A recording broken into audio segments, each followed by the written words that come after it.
Hello बच्चों, कैसे हैं। आइए आज हम लोग H2SO4 के बारे में पढ़ते हैं। ग्रुप 16 एलिमेंट और वहाँ का सल्फ़र का कंपाउंड H2SO4 बहुत ही इंपॉर्टेंट कंपाउंड होता है। इसका मैन्युफैक्चर बहुत इंपॉर्टेंट होता है। कौन सा कैटलिस्ट इसमें यूज़ होता है, कितने स्टेप में रिएक्शन होते हैं, कौन से स्टेप में आपका कैटलिस्ट का इस्तेमाल होता है, ये सारे क्वेश्चन आपसे पूछे जाते हैं। तो आइए ज़रा सा देखते हैं H2SO4 को किस तरह से मैन्युफैक्चर किया जाता है। H2SO4 माने सल्फ्यूरिक एसिड को आप कॉन्टैक्ट प्रोसेस से बनाते हैं। ऐसे तो दो प्रोसेस होती थी मैन्युफैक्चर की, एक लेड चैम्बर प्रोसेस होती है और एक कांटेक्ट प्रोसेस होती है, लेकिन आपको पढ़ना है contact process. Question contact process से किए जाते हैं। कांटेक्ट प्रोसेस में जो कैटलिस्ट का यूज़ किया जाता है वो होता है वैनेडियम पेंटॉक्साइड। वेरी इंपॉर्टेंट है, ठीक है। कांटेक्ट प्रोसेस H2SO4 के मैन्युफैक्चर के लिए है और इसमें कैटलिस्ट है वैनेडियम पेंटॉक्साइड। यहाँ पे 3 स्टेप इन्वॉल्व होते हैं। पहला स्टेप में सबसे पहले क्या होगा कि सल्फर या सल्फर या सल्फाइड के ओर को बर्निंग कराया जाता है ताकि सल्फर डाइऑक्साइड प्रोड्यूस कराया जा सके। तो सबसे पहले स्टेप में करते हैं कि बर्निंग ऑफ सल्फर या sulphide ores to generate sulphur dioxide. तो देखिए, सल्फर को एयर के साथ बर्निंग कराएंगे। बर्निंग का मतलब ही होता है एक्सेस ऑफ एयर के साथ, ठीक है, बर्न करना, जलाना। तो यहाँ से सल्फर डाइऑक्साइड जनरेट हो रही है। अब जब ये सल्फर डाइऑक्साइड जनरेट हो जाती है तो दूसरे स्टेप में इसका ऑक्सीडेशन करा के सल्फर ट्राइऑक्साइड बनाया जाता है और इसी स्टेप में इन्वॉल्व कराया जाता है किसको, कैटलिस्ट को, माने वैनेडियम पेंटॉक्साइड को। तो दूसरे स्टेप में यूज किया जाता है वैनेडियम पेंटॉक्साइड और ये सल्फर डाइऑक्साइड को चेंज कराया जाता है, कन्वर्ट कराया जाता है किसमें, सल्फर ट्राइऑक्साइड में।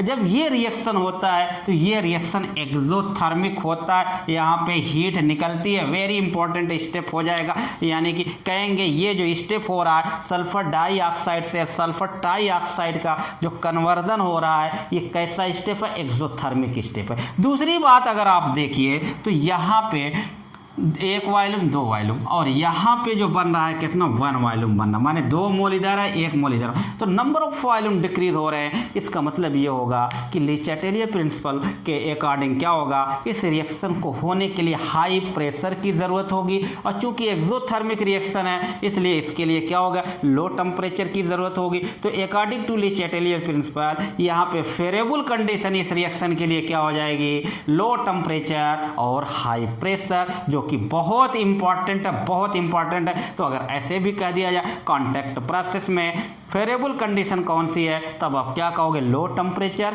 और हाई प्रेशर, क्योंकि यहाँ का जो दूसरा स्टेप है वो देख रहे हो कि एक्सोथर्मिक है और वहाँ पे वॉल्यूम कम हो रहा है और इसका मतलब ये हो रहा है कि प्रेशर ज़्यादा लगेगा ले चैटेलियर प्रिंसिपल से, तो फेवरेबल कंडीशन जो है इसके लिए हो जाएगा। लेकिन वो लो टेम्परेचर ये मत समझिएगा कि बहुत कम होगा, जैसे अमोनिया के लिए लो टेम्परेचर, लेकिन वो लो टेम्परेचर ऑप्टिमम टेम्परेचर कितना 500 डिग्री सेंटीग्रेड था। तो यहाँ पे भी जो है लो टेम्परेचर वो कितना 720 माने 500 के आसपास समझ लीजिए कि यहाँ पे केल्विन है। अगर डिग्री सेंटीग्रेड में ये भी टेम्परेचर, इससे कम टेम्परेचर पर होगा क्या, कोलिजन, एक्टिव कोलिजन कम हो जाएगा, इसलिए प्रोडक्ट डिक्रीज हो जाएंगे। और इससे ज़्यादा टेम्परेचर पे क्या हो जाएगा, ले चैटेलियर प्रिंसिपल के अकॉर्डिंग क्योंकि एक्सोथर्मिक रिएक्शन है, प्रोडक्ट कम हो जाएंगे, बैकवर्ड रिएक्शन हो जाएगा। तो इसके लिए ऑप्टिमम टेम्परेचर कितना 720 केल्विन हो जाता है। उसके बाद जब सल्फर ट्राइऑक्साइड बन चुका हुआ है तो क्या होता है, कैटेलाइटिक कन्वर्टर में ये फॉर्मेशन हो जाता है। अगर उसका फिगर देखेंगे तो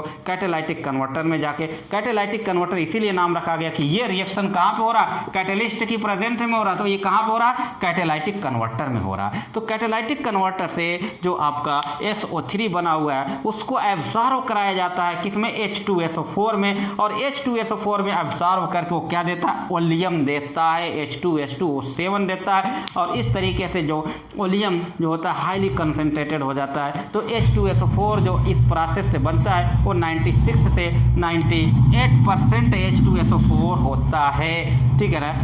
कॉन्टैक्ट प्रोसेस से जो H2SO4 बना किस फॉर्म में बना, वॉल्यूम के फॉर्म में बना।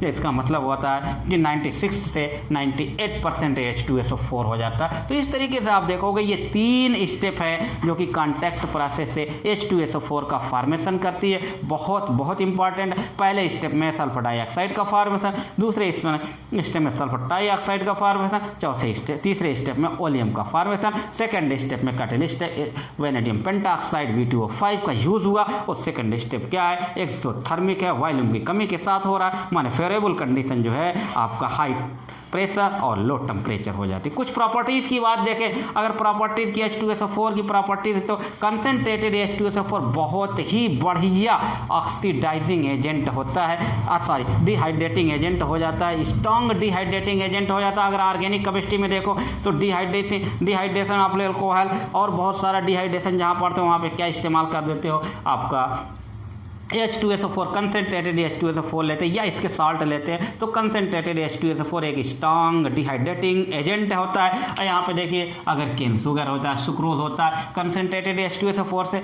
इसमें पास किया जाए तो क्या हो जाता है, ये डिहाइड्रेट सारे वाटर को निकाल देता है और क्या बचता है, सिर्फ कार्बन बच जाएगा। सारा वाटर यहाँ से एब्जॉर्ब कर लेगा और सिर्फ कार्बन, काला सा कार्बन बचा रह जाएगा। उसके अलावा H2SO4 जो होता है हॉट और concentrated H2SO4 moderately strong oxidising agent होगा। एकदम स्ट्रांग ऑक्सीडाइजिंग एजेंट इसलिए नहीं कहा गया कि इससे कहीं ज़्यादा स्ट्रांग ऑक्सीडाइजिंग एजेंट आपका HNO3 हो जाता है। अगर HNO3, H2SO4 और H3PO4 माने फास्फोरिक एसिड की बात किया जाए तो फास्फोरिक एसिड सबसे वीक ऑक्सीडाइजिंग एजेंट में बनेगा इनमें, और नाइट्रिक एसिड सबसे स्ट्रांग ऑक्सीडाइजिंग एजेंट में बनेगा। तो यहाँ पे बीच में आएगा H2SO4 और ये मेटल और नॉन मेटल दोनों को ऑक्सीडाइज कर देता है। और जब ऑक्सीडाइज करेगा तो खुद सल्फर डाइऑक्साइड में रिड्यूस होगा। तो जितना भी इनके ऑक्सीडाइजिंग रिएक्शन होंगे वहाँ पे सल्फर डाइऑक्साइड जरूर बनता मिलेगा। अब देखिए कॉपर है, मेटल है, ये सल्फर H2SO4 इनको क्या करेगा, ऑक्सीडाइज कर देगा कॉपर सल्फेट में और खुद रिड्यूस हुआ सल्फर डाइऑक्साइड में। कार्बन है, कार्बन को क्या किया, कार्बन डाइऑक्साइड में ऑक्सीडाइज किया और खुद रिड्यूस हुआ किसमें, सल्फर डाइऑक्साइड में। सल्फर है, सल्फर को किसमें, सल्फर डाइऑक्साइड में ऑक्सीडाइज किया और खुद रिड्यूस हुआ सल्फर डाइऑक्साइड में। तो सल्फर डाइऑक्साइड और सल्फर डाइऑक्साइड बस सल्फर डाइऑक्साइड बना। और जब रिडक्शन हो रहा है तो हर एक रिएक्शन में वाटर के मॉलिक्यूल बन रहे हैं। तो ये रहा बच्चों किसके लिए, H2SO4 के लिए। एक बहुत ही इंपॉर्टेंट टॉपिक था आपके लिए, नीट के लिए। तो मैंने सोचा कि इसकी वीडियो आपके पास जानी चाहिए। उसके बाद एक बहुत इंपॉर्टेंट, इस चैप्टर से सबसे इंपॉर्टेंट कहिए वो आपका है oxo acid of sulphur. Sulphur के कई ऑक्सो एसिड, जैसे H2SO4 भी ऑक्सो एसिड ही है, लेकिन उसके बाद सल्फर के बहुत सारे ऑक्सो एसिड मिलेंगे, उसके लिए हम डिस्कस करेंगे। ठीक है बच्चों, तो हमारे साथ बने रहिए। अगर आपको वीडियो अच्छी लगे तो लाइक करिए, शेयर करिए और चैनल को अगर सब्सक्राइब नहीं किए हैं तो सब्सक्राइब करिए। ठीक है बच्चों, थैंक यू सो मच।